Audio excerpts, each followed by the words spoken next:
Hello everyone, this is topic 14, the instructional text type. Introduction.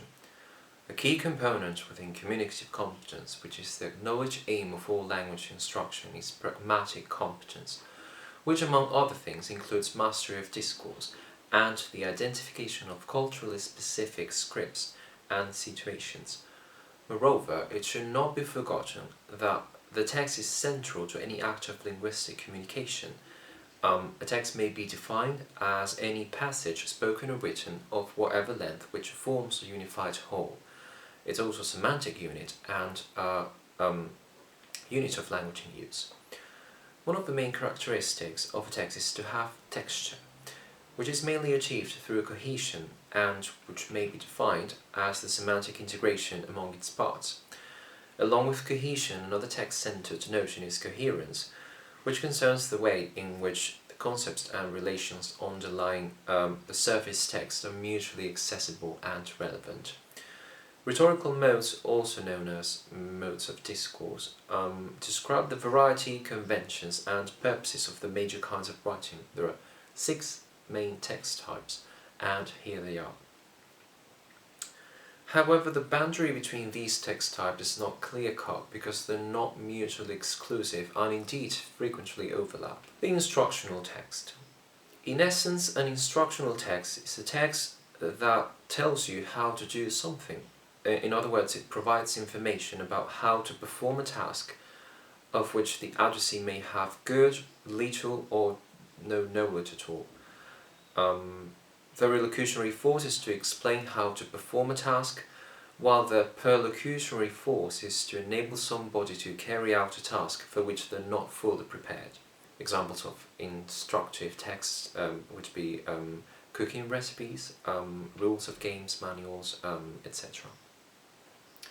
Characteristics of instructional texts. The main features of these type of texts would be shared knowledge, where the speaker or writer must have a clear idea of the audience the text is addressed to. Also, the instructional texts are usually organized into a logical sequence, which makes the reading and comprehension of the text much easier. In instructional texts, speakers and writers tend to use more purpose clauses. They're often characterized by the use of imperatives. Must and must not are also used. They're encoded as though the reader or listener is being spoken to. Language is direct, leaving out unnecessary words, and diagrams or pictures are commonly used. Structure of instructional texts. The text base of an instructive text can be reduced to an action-demanding sentence, since instructive texts carry out the elocutionary force of directives. They try to get somebody to do something. Directives cover commands, instructions, requests, entreaties, and the like. For more information about the elocutionary and perlocutionary force, please check this topic. Style in instructional texts.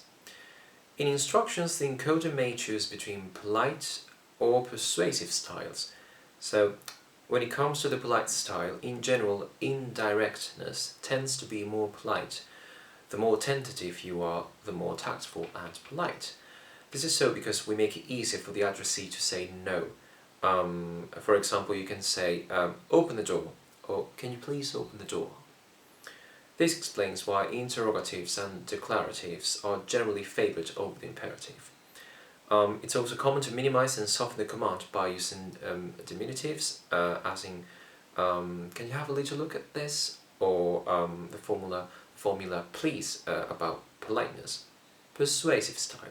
An important persuasive technique is to attribute the imposition to a general rule or principle. For example, all passengers must sit down during takeoff.